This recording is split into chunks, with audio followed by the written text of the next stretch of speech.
Minus பக்கங்கள். Hi friends, இது மாலிகாவின் கேளுங்க கதை கேளுங்க. மானஸ் எழுதிய ஒரு கூட்டு பறவைகள், அத்தியாயம் 50. நிதிஷிடம் பேசி முடித்த பின் அந்த இடத்திலிருந்து எழுந்த ஆதி நேராக மிருணாளினியிடம் சென்றான். அவனை கண்டவள் என்ன என்பதை போல் புருவம் சுருக்கி பார்வையால் கேட்டாள். அவளுக்கு பதில் அளிக்காமல் அவள் அருகில் இருந்த நாற்காலியில் அமர்ந்தான். அவன் செய்கையில் அவள் மனதிற்குள் சின்ன அதிர்வு ஏற்பட்டது. என்ன பண்றீங்க ஆதி என்றாள் மெல்லிய குரலில். என்ன கேள்வி இது? உட்கார்ந்திருக்கேன். எதுக்கு என் பக்கத்தில்? தடுமாற்றமாக கேட்டாள். காமேஸ்வரனோட ஃப்ரெண்ட்ஸ் எல்லாம் நைட் ரிசப்ஷனுக்கு தான் வராங்களாம். இப்போ யாரும் வரலை போல. அதுதான் போர் அடிக்குது. அவனோட ஒரே ஒரு ஃப்ரெண்டை மட்டும்தான் எனக்கு இப்போ தெரியும். அதான் பேசி பழகலாமான்னு வந்தேன். ஓ என்றாள் கிண்டலாக. இதழ்கடையோரம் சின்ன புன்னகையோடு மேடையின் பக்கம் பார்வையை திருப்பினான் ஆதி. அந்த புன்னகையை சத்தமில்லாமல் ரசித்தாள் மிருணாளினி. மறுநொடியே தன்னை சரி செய்து கொண்டாள். ஐயோ என்ன இது என்று தன் போக்கை எண்ணி நொந்து கொண்டாள். இன்றுதான் 3வது முறையாக இவனை நேரில் சந்திக்கிறேன். அதற்குள் என்னை இப்படி ஒரு சூறாவளியாக தன்னோடு இழுத்துச் செல்லும் இவன் மாயம் என்ன? முதன்முறை சந்தித்த போது எனக்குள்ளேயே மெல்ல தொலைந்து கொண்டிருந்த என்னை உயிர்ப்பித்தான். ரசனைகளை கற்றுக் கொடுத்தான். மறைமுகமாக என் தொழிலின் உயிர் நாடியை தேடிக் கொடுத்தான். 2ஆம் முறை சந்திக்கையில் எனக்கு பாதுகாப்பு கொடுத்தான். அந்த கஜாவிடம் இருந்து என்னை காப்பாற்றினான். அதற்காக ஒரு நன்றியை கூட நான் தெரிவிக்கவில்லை. அவனும் அதனை எதிர்பார்க்கவில்லை. ஏன், இருவருமே அதனை உரிமையான விஷயமாக மனதில் ஏற்றுக்கொண்டோமா? 3வது முறையாக இன்றுதான் சந்திக்கிறேன். இன்று என் பெண்மையின் உணர்வுகளை உணரச் செய்து கொண்டிருக்கிறான். இதிலிருந்து தப்பிக்கும் வழி என்ன? தனக்குள்ளேயே கேட்டுக்கொண்டவளை அவள் மனசாட்சி எள்ளி நகையாடியது. அப்படி ஒரு வழி வேண்டுமா என்ன? நிச்சயமாக அது உனக்கு பிடிக்கவில்லையா? அதனால்தான் இன்னும் அவன் அருகில் அமர்ந்திருக்கிறாயா? அவன் வந்து அமர்ந்தது பிடிக்கவில்லை என்றால் நீ எழுந்து செல்ல வேண்டியது தானே? மனசாட்சியின் கேள்விகளுக்கு பதில் சொல்ல முடியாமல் தவித்தாள். இப்பொழுது என்ன செய்வது என்று புரியாமல் தலையை கவிழ்த்து கொண்டாள் மிருணாளினி. அவன் தன் தொடையின் மேல் வைத்திருந்த கையில் அவள் பார்வை சென்றது. அவன் கையோடு தன் கையை கோர்த்து கொள்ள அவள் மனம் முந்தியது. கஷ்டப்பட்டு அதனை அடக்கி வைத்தாள். எப்படி அவன் மேல் இப்படி ஒரு ஈர்ப்பு என்று அவளுக்கு புரியவில்லை. இதுவரை இது போன்ற உணர்வுகளை எல்லாம் அவள் அனுபவித்ததே இல்லை. இப்போது இப்படியெல்லாம் என்னை மாற்றிவிட்டவன் இந்த மாயவன்தான் என்று அவன் மேல் மனதிற்குள் குற்றம் சுமத்தினாள். சத்தம் இல்லாமல் தன் போனை எடுத்து அதில் ஆதி சார் என்று பதித்திருந்த பெயரை அழித்துவிட்டு மாயவன் என்று சேமித்தாள். இப்போது அதை படிக்க அவளுக்கும் வெட்க புன்னகை பூத்தது. தொண்டையை சிறுமினான் ஆதி. என்ன என்பதை போல் அவனை பார்த்தாள். அவனோ அவள் புறம் திரும்பாமல் பார்வையை மேடையிலேயே பதித்து கூறினான். எல்லார்கிட்டையும் நல்லா தான் பேசுகிற. அந்த காமேஸ்வரன் சொன்ன அளவுக்கு நீ ரோபோ எல்லாம் இல்லை. ஆனால் கொஞ்சம் சிரிச்சுக்கிட்டே பேசினா ரொம்ப அழகாக இருப்ப. அவன் தன்னை பார்க்காமல் பேசுகிறான் என்றதும் அவளும் பார்வையை திருப்பிக் கொண்டு அவன் கூறியதை எல்லாம் கேட்டுக்கொண்டிருந்தாள். அவளும் அவனை பார்க்காமலேயே பதிலளித்தாள். நான் என்ன வச்சுக்கிட்டா வஞ்சனம் பண்ணுறேன்? வரமாட்டேங்குது. அபிகிட்ட மட்டும் சிரிச்சு சிரிச்சு பேசுகிற. எவ்வளவோ கட்டுப்படுத்தியும் அவன் குரலில் கொஞ்சம் பொறாமை எட்டி பார்த்து விட்டது. மிக மெல்லிய அவன் பாவனைகளையே கண்டு கொள்பவளுக்கு அப்பட்டமாக தெரிந்த பொறாமை புரியாமல் போகுமா? ஆவலாக அவன் முகத்தை பார்த்தாள். அதில் கொஞ்சமாக கோபம் இருப்பது போல் தோன்றியது. அந்த கோபத்தையும் ரசித்தாள் பெண் அவள். உங்களுக்கு மட்டும் நான் ஸ்பெஷலாக இருக்கணுமா ஆதி? தனக்குள் கேட்டுக்கொண்டாள். அவனை விட நீங்கள் ரொம்ப ஸ்பெஷல் சொல்ல நினைத்தாள். ஆனால் வார்த்தைகள் வரவில்லை.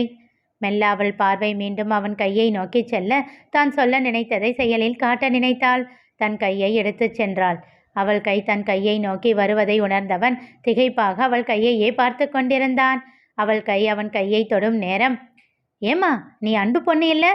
ஒரு முதிய பெண்மணியின் குரலில் சட்டென்று கையை இழுத்து கொண்டாள் மிருணாளினி. ஆமாம் பாட்டி என்றாள். நல்லா இருக்கியா? அம்மா நல்லா இருக்காளா? இதுதான் உன் புருஷனா? அவர் கேட்டதும் ஜிவ்வென்று ஏதோ ஒரு உணர்வு. சும்மா இருங்கத்த, இன்னும் அவளுக்கு கல்யாணம் ஆகலை, அவர் மருமகள் அவசரமாக கூறினார். அந்த பாட்டி ஆதியை பார்க்க கை கெட்டியது வாய் கெட்டாமல் போன கணக்காக இடைஞ்சல் செய்துவிட்டு அவரை முறைத்து கொண்டிருந்தான் அவன். அதை கண்டவர், ஏன்பா முறைக்கிற? பக்கத்தில் உட்கார்ந்துருக்கவும் அப்படி கேட்டேன். என் பேத்தி வயசு தான் இவளுக்கும். என் பேத்திக்கு கல்யாணமாகி 3 வயசுல பையனே இருக்கான். இவளுக்கு மட்டும் கல்யாணம் ஆகாமலா இருக்கும்னு நினச்சி கேட்டேன். அது தப்பா என்றார். அத்தை சும்மா இருக்க மாட்டீங்களா? மெல்லிய குரலில் அவர் மருமகள் அவரை அதட்டி கொண்டே மிருணாளினியை பார்த்து சங்கடமாக ஒரு சிரிப்பை உதித்துவிட்டு பாட்டியை இழுத்து சென்று விட்டார். மிருணாளினியின் மனதில் எதுவும் பதியவில்லை. அவர் கேட்ட உன் புருஷனா என்பது மட்டுமே திரும்ப திரும்ப கேட்டுக்கொண்டிருந்தது.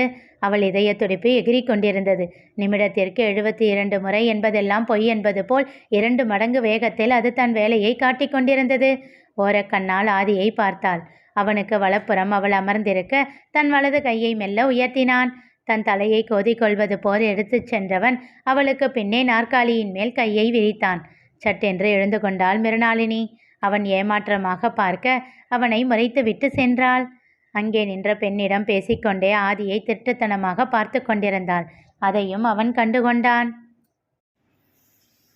பூக்கள் பூக்கும் தருணம் ஆருயிரே பார்த்ததாரும் இல்லையே, உலரும் காலை பொழுதை முழுமதியும் பிரிந்து போவதில்லையே, நேற்று வரை நேரம் போகவில்லையே, உனதருகே நேரம் போதவில்லையே, எதுவும் பேசவில்லையே, இன்று ஏனோ எதுவும் தோன்றவில்லையே, இது எதுவோ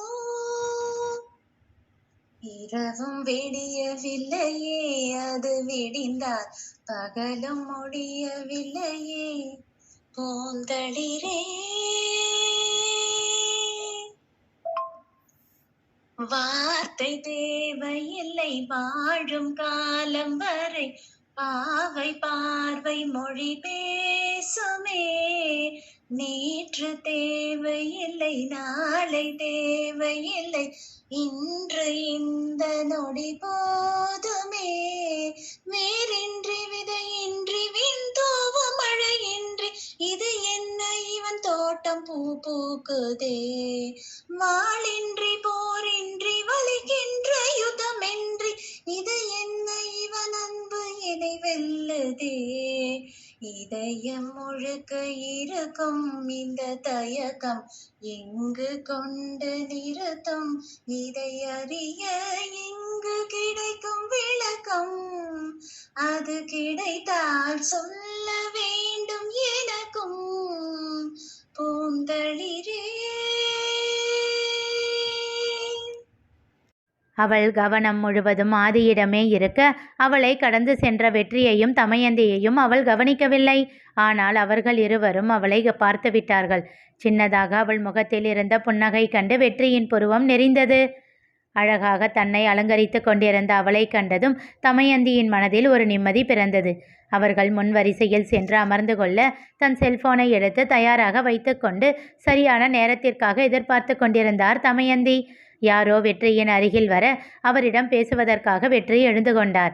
சட்டென்று திரும்பி யாரும் அறியா வண்ணம் மிருணாளினியை ஒரு புகைப்படம் எடுத்து தருணுக்கு அனுப்பிவிட்டு அவசரமாக தன் கேலரியில் இருந்து அதனை அழித்து விட்டார் தமயந்தி. திருமணம் இனிதே நடந்து முடிந்தது. மணமக்களை ஆசிர்வதித்த பின் அனைவரும் தங்கள் பரிசு பொருட்களோடு வரிசையில் நிற்க ஆரம்பித்தனர். மிருணா, அம்மா வரலையா? ஒரு பெண்மணி கேட்டார். இல்லை ஆண்டி, உடம்பு சரியில்லை என்றாள். ஓ, மேடம் உள்ள வரும்போதே மூட் அவுட்டாக இருந்ததுக்கு இதுதான் காரணமா? தனக்குள் கேட்டுக்கொண்டான் ஆதி. தன் செல்போனை எடுத்து அம்மாவுக்கு என்ன ஆச்சு என்று மெசேஜ் செய்தான். அதனை படித்துவிட்டு அவனை ஒரு பார்வை பார்த்தாள். என்ன என்பதை போல் அவன் பார்வையாலேயே கேட்க ஃபீவர் என்று பதில் அனுப்பினாள். டாக்டர் கிட்ட கூட்டிகிட்டு போனியா? இல்லை, டேப்லெட் மட்டும்தான் கொடுத்தேன். இப்போ எப்படி இருக்காங்க? ஃபோன் பண்ணி கேட்டியா? இல்லை, தூங்கிக்கிட்டு இருப்பாங்க, டிஸ்டர்ப் பண்ண வேண்டாமேன்னு இருக்கேன். இருவரும் மாறி மாறி மெசேஜ் செய்து கொண்டிருக்க, என்ன மிருணாளினி, எப்படி இருக்க என்ற அந்த குரல் கேட்டு திகைத்து நிமிர்ந்து பார்த்தாள். வெற்றி நின்றிருந்தார். அவரை கண்டு முகத்தை சுருக்கியவள் தீப்பார்வை ஒன்றை வீசிவிட்டு அங்கிருந்து நகர முனைந்தாள். என்னம்மா, பெரியாள் ஆகிட்ட போல, ஏதோ போலீஸ் வச்செல்லாம் மிரட்டுறியாமே. பண்ருட்டி ஃபுல்லாக உன்னை பற்றி தான் பேச்சா இருக்கு. அப்பா இல்லாத பொண்ணு இல்லை, அதுதான் வரைமுறையெல்லாம் தெரியல போல. சிரித்து கொண்டே அவர் கேட்டாலும் அவர் வார்த்தைகள் எல்லாம் ஊசியை போல் அவளை குத்தியது. சி என்றாள் அருவருப்போடு. எவ்வளவு பட்டாலும் இந்த திமிர் மட்டும் உனக்கு அடங்கவே அடங்காதில்ல.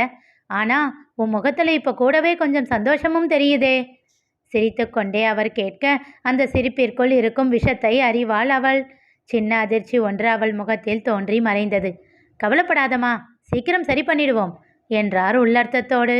வேகமாக அந்த இடத்தை விட்டு சென்று விட்டாள் மிருணாளினி.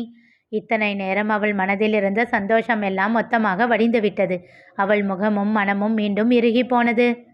இனி நிகழப்போவது என்ன தெரிந்து கொள்ள தொடர்ந்து கேளுங்க, கதை கேளுங்க. மீண்டும் சந்திப்போம்.